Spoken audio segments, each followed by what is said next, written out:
Locked away from the world, Rapunzel dreamed of freedom. In a tall, lonely tower, under the silvery glow of the moonlight, a single window shone like a star. This was Rapunzel's entire world. Day after day, she would brush her impossibly long golden hair, its strands shimmering like spun sunlight. Her voice, a soft, sweet melody, filled the stone walls as she painted vibrant murals of places she'd only ever imagined. Through her small window, she watched birds soar freely across the vast blue sky. She saw distant ships sail towards the horizon. And once a year, on her birthday, she'd watch thousands of floating lanterns rise into the night, like a silent, sparkling promise of a world waiting just for her. Her heart ached with a longing she could barely name, a deep, persistent yearning for a life beyond her stone prison. But her world was held captive by the iron will of the sorceress, Gothel. Every day, the chilling call would echo from below, a sound that froze Rapunzel's blood. Rapunzel, Rapunzel, let down your hair. Fear was a constant companion, a dark shadow cast by the woman who claimed to be her protector, but was truly her jailer.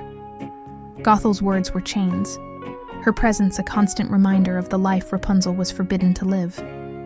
One day, a new sound pierced the forest's quiet, the gentle strum of a lute, played by a kind traveler named Finian, lost in the woods.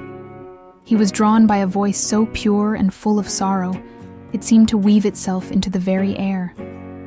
Finian followed the song to the base of the tower. He watched in disbelief as the sorceress made her daily ascent. Filled with a mix of curiosity and concern, he waited until she left. Then, mimicking her call, he shouted, "Rapunzel, Rapunzel, let down your hair." When the golden braid fell, he climbed. Inside, Rapunzel gasped, her eyes wide with shock. No one, besides Gothel, had ever set foot in her tower. But as she looked at the kind-faced stranger, his eyes filled not with malice but with wonder. Her fear began to melt away, replaced by a flicker of hope.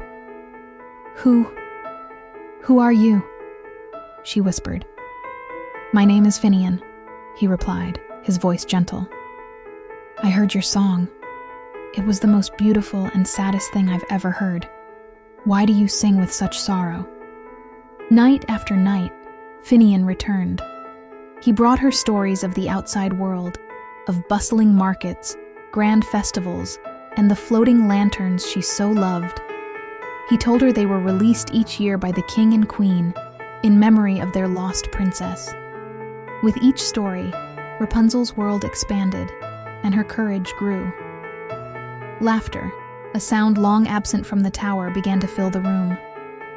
"I have to see them," she said one evening, her eyes shining with determination. "I have to know." Finian nodded. "Then we'll find a way, together." He began bringing her silks, strand by colorful strand, which Rapunzel wove into a sturdy ladder, a secret promise of freedom hidden from Gothel's watchful eyes. But secrets in such a small space are hard to keep. One fateful evening, in a moment of carelessness, Rapunzel mentioned Finian. Gothel's face twisted into a mask of pure rage. In a flash of cold steel, she sheared off Rapunzel's magnificent hair, her screams of fury echoing off the stone walls. "You thought you could leave me? You will learn what it means to be truly alone." She cast Rapunzel out into a desolate wilderness, then laid a trap for the unsuspecting Finian. When he climbed the severed braid, Gothel revealed her betrayal. In his desperate attempt to escape, Finian fell into a patch of thorns below, which stole his sight, leaving him to wander the world in darkness, calling out a name he could no longer see. For months, Rapunzel survived on her own, her spirit bruised but not broken. The resilience she had always possessed now bloomed in the face of true hardship. One day, as she sang a mournful tune by a stream, a faint, familiar voice answered her call. "Rapunzel, is it you?" It was Finian, his eyes scarred and sightless, but his heart had recognized her song.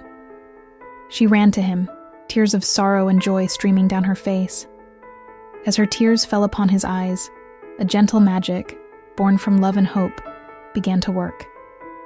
Slowly, his vision cleared, and the first thing he saw was her face, more beautiful than any sunset he had ever described.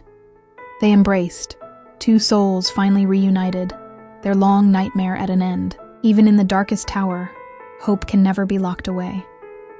Hand in hand, Rapunzel and Finian walked toward the horizon, no longer defined by a tower or a curse, but by the courage they found in each other.